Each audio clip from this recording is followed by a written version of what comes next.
hamdan wa syukran lillah. Nahmaduhu wa nasta'inuhu wa nastaghfiruh. Wa na'udzu billahi min syururi anfusina wa min sayyiati a'malina.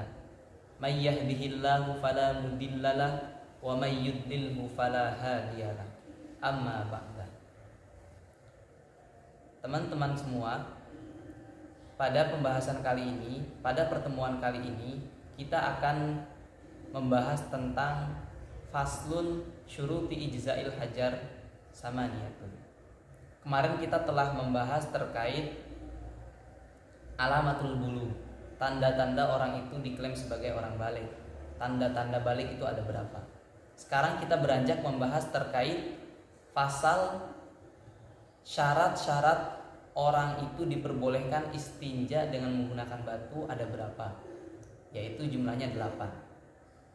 Cuma sebelum kita membahas terkait 8 syarat ini, saya akan sedikit menjelaskan terkait apa itu istinja dan ada berapa alatul istinja. Pertama adalah al-istinja. Istinja menurut bahasa, istinja, lafaz istinja secara etimologi adalah al-qat'u, maknanya adalah memutus. Karena lafaz istinja itu diambil dari atau diadopsi dari kata najautu asyai'a ay qata'tuhu. Maknanya adalah al-qat'u. Istinja menurut bahasa adalah al-qat'u, yaitu memutus. Sedangkan istinja dalam terminologi syariat, dalam istilah syariat adalah izalatul kharij an-najis al-mulawwis minal farji anil farji bima'in au bihajarin. Simpelnya adalah istinja menurut syariat itu menghilangkan sesuatu yang najis yang keluar dari farji seseorang. Dengan apa? Bima'in, bisa dengan air, au bihajarin, atau bisa dengan batu. Jadi alat yang diperbolehkan untuk dipakai istinja ada 2, air dan juga batu. Kemudian untuk terkait hukum istinja, ulama menjelaskan hukum istinja itu berbeda-beda. Ada yang wajib, ada yang sunnah, ada yang makruh, ada yang mubah, dan ada yang haram. Istinja yang wajib itu adalah istinja min kulli najisin mulawwisin. Ketika seseorang ini mengeluarkan najis yang berpotensi mengotori tubuhnya. Dalam kutip, najis yang teksturnya semisal cair, itu kan dapat atau berpotensi untuk mengotori tubuhnya. Dan hukum istinja yang selanjutnya adalah an-nadbu minal jamil. Hukum istinja yang sunnah adalah minal jamil, ketika seseorang mengeluarkan kotoran yang teksturnya itu keras, otomatis ini tidak berpotensi untuk mengotori tubuhnya. Maka istinja dari sesuatu yang keras atau ketika seseorang mengeluarkan kotoran yang teksturnya keras, ini hukumnya sunnah. Kemudian istinja yang hukumnya makruh adalah wal karohah minar rih.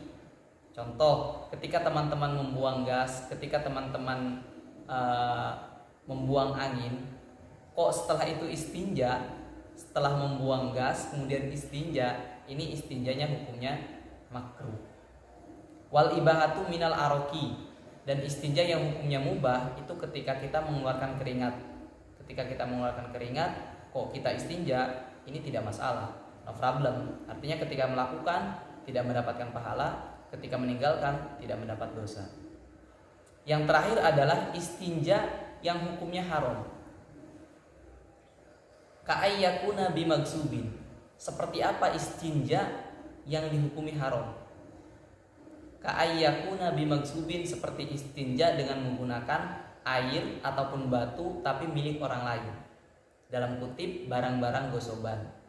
Otomatis ini gak cuma dalam istinja, dalam sholat, dalam wudhu, ataupun hal-hal yang lain. Ketika kita memakai barang-barang gosoban, otomatis hukumnya menjadi haram. Seperti kita istinja menggunakan air milik orang lain. Ini yang tadinya wajib bisa menjadi haram. Cuma yang perlu diketahui, haram di sini adalah haram aridi.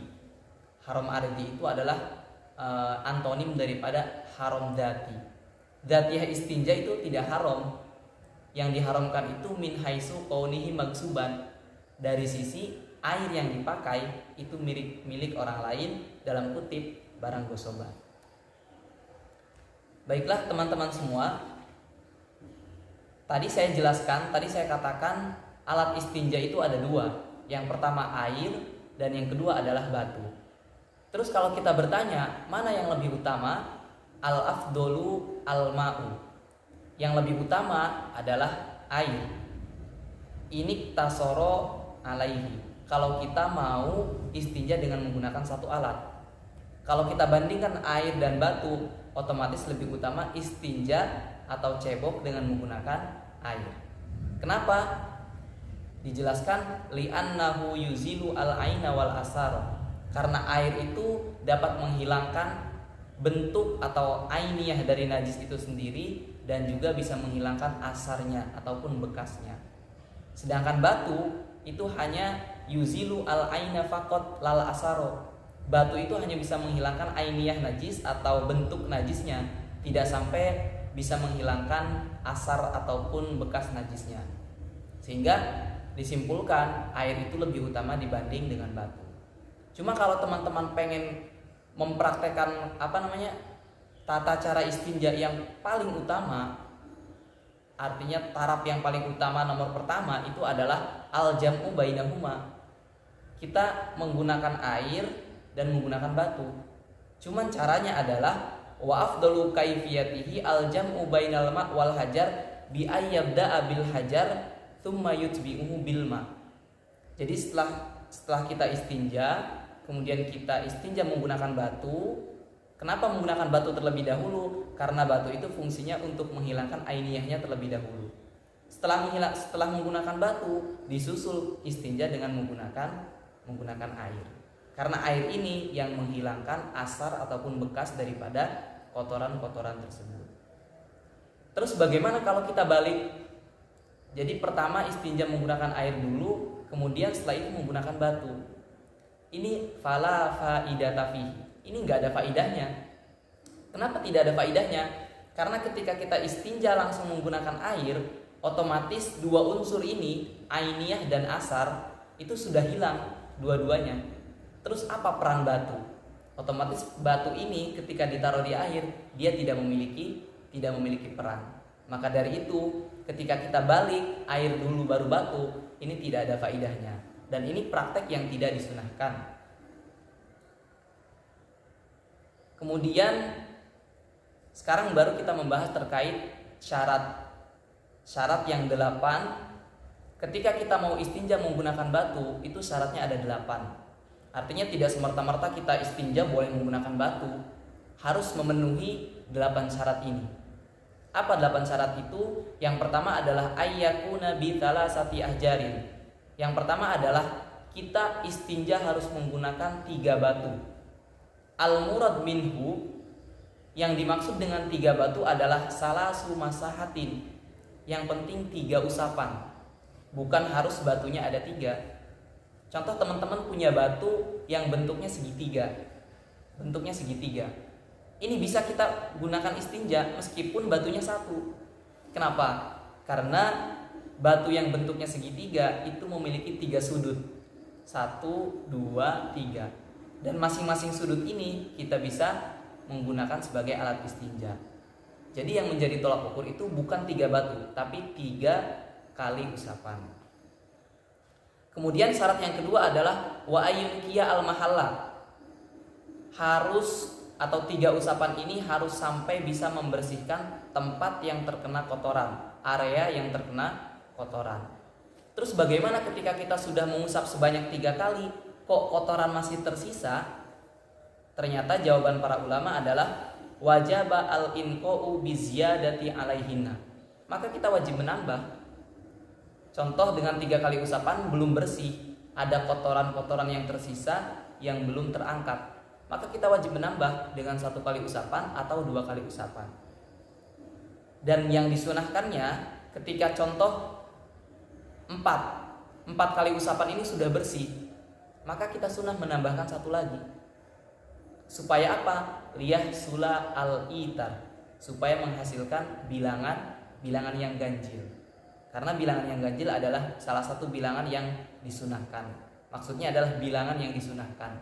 Innallaha witrun yuhibbul witro. Allah itu tunggal, ganjil, satu, dan mencintai sesuatu yang ganjil. Kemudian syarat selanjutnya adalah wa alla yajifa an najis. Najis yang keluar itu belum sampai mengering. Artinya ketika kita istinja itu alangkah baiknya langsung ketika kita BAB, ketika kita buang air besar atau buang air kecil, kalau kita mau istinja dengan menggunakan batu, alangkah baiknya langsung segera istinja, tidak boleh ditunda-tunda. Karena apa? Karena syarat istinja dengan menggunakan batu, najis ataupun kotoran yang keluar itu belum mengering. Artinya teksturnya masih agak lembut atau masih agak basah, sekiranya bisa dihilangkan oleh batu. Soalnya nanti kalau kita tunda-tunda sampai berjam-jam atau sampai berhari-hari, misalkan, itu otomatis batu ini tidak akan bisa menghilangkan najis yang sudah terlalu kering. Kemudian syarat yang selanjutnya adalah wa alla yantakila. Najis tersebut tidak boleh berpindah. Maksudnya adalah alla yantakila al-kharij amma istaqarra fihi indal khuruj. Artinya ketika kotoran itu mengenai area A semisal, maka syarat istinja menggunakan batu, najis yang keluar ini tidak boleh berpindah ke tempat yang lain, sedikit pun tidak boleh bergeser. Artinya dia tetap eksis, berada di tempat di mana dia keluar, nggak boleh geser. Kemudian syarat selanjutnya adalah wa alla yatro'a alaihi akhor. Tidak boleh tercampur dengan sesuatu yang lain. Pokoknya najis yang masih ori, masih murni, tidak tercampur dengan perkara yang lain.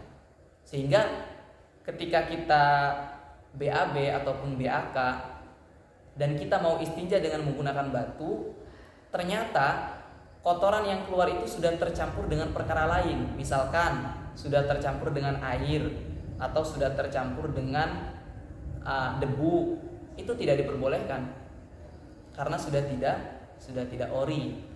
Si kotorannya itu sudah tidak ori, sudah tercampur dengan perkara lain. Kemudian syarat yang selanjutnya adalah wa alla yujawiza safhatahu wa hasyafatahu. Syarat kita diperbolehkan istinja menggunakan batu adalah najis yang keluar itu tidak boleh melewati safhah ataupun bahasa halusnya pantat ataupun anus.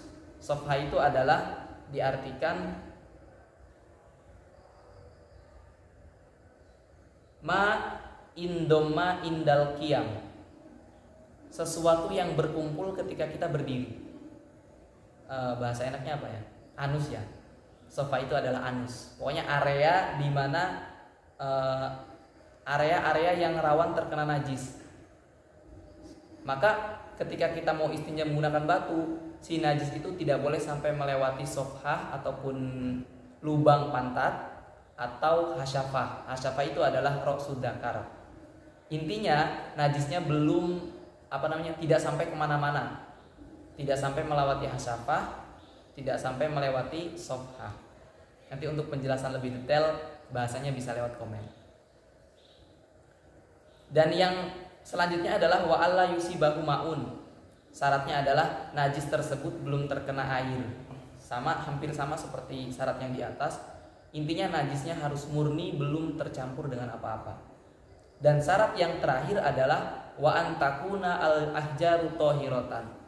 Batu yang kita gunakan, batu yang kita pakai istinja, itu syaratnya harus batu yang suci.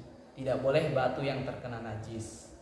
Dijelaskan dalam sebuah syarah, an-nasamin min syuruti ijza'il istinja bil hajar taharatul ahjar al mustanja biha fala yasihu bin najasah wala bil mutanajjisah. Tidak boleh kita istinja menggunakan batu ataupun menggunakan alat lain yang semakna dengan batu, tapi sesuatu tersebut terkena najis, maka tidak diperbolehkan.